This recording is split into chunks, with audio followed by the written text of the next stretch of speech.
dan saya Putri Ladia akan menunjukkan bagaimana cara menggunakan media pembelajaran yang telah kami buat.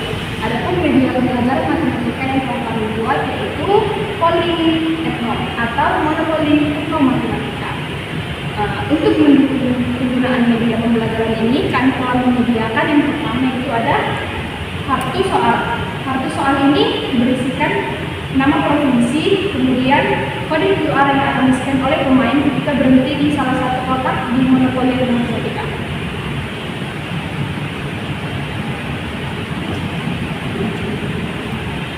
Kemudian itu ada pion pemain.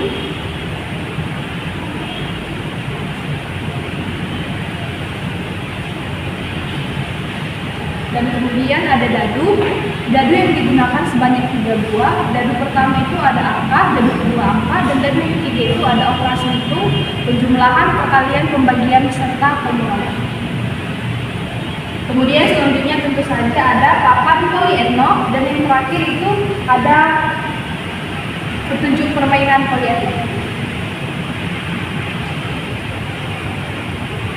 Oke teman-teman, langsung saja kita masuk pada petunjuk penggunaannya.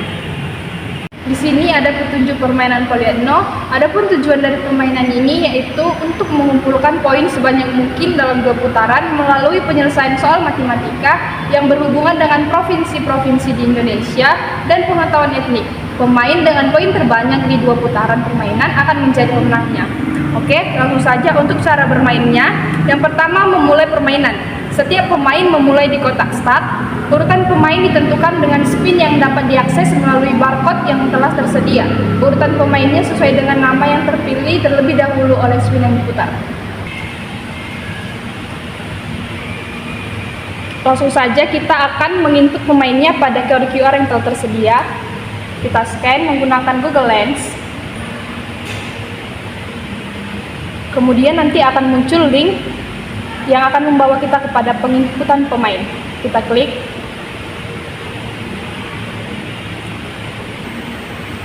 Setelah itu akan muncul tampilan seperti di layar. Kemudian kita dapat menginput pemain pada kotak di bawah ini. Karena kami memainkannya sebanyak 4 orang, kami akan menginput 4 nama.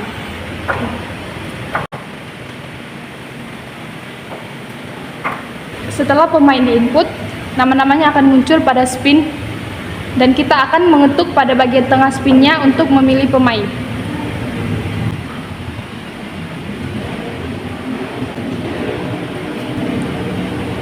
Nah, jika sudah muncul seperti ini adalah pemain yang pertama yaitu Putri. Kemudian kita klik pada hapus.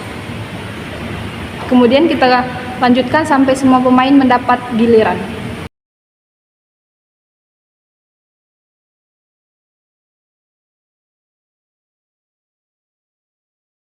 Nah, setelah semua pemain mendapatkan giliran, kita akan melihat urutannya pada opsi hasil.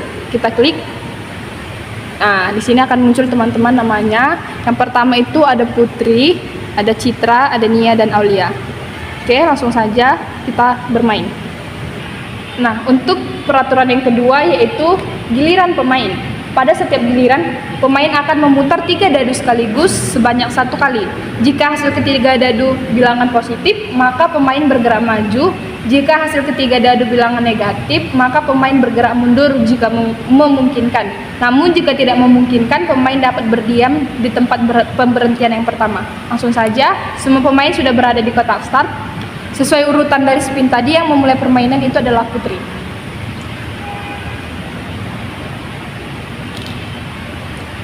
Yang keluar itu ada 2 ditambah dengan 3. 2 ditambah 3 sama dengan 5. Oke, berarti pemain bergerak sebanyak 5 langkah ke depan. 1, 2, 3, 4, 5.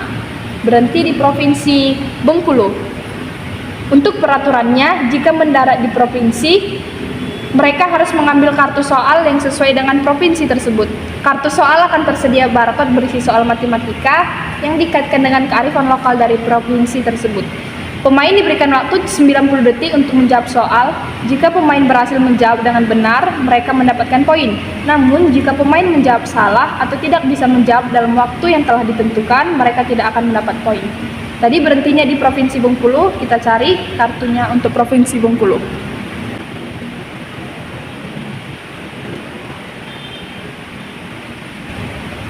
Langsung saja kita akan kembali meng-scan kode QR yang ada di kartu soalnya.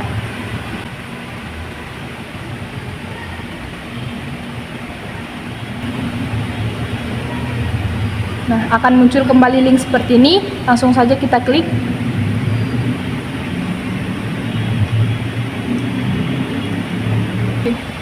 Nah, kode QR yang telah kita scan tadi akan membawa kita kepada soal yang sesuai dengan provinsi tempat berhentian pemain. Tadi pemain berhenti di Bengkulu, maka akan keluar soal Bengkulu. Kepada pemain silakan menjawab.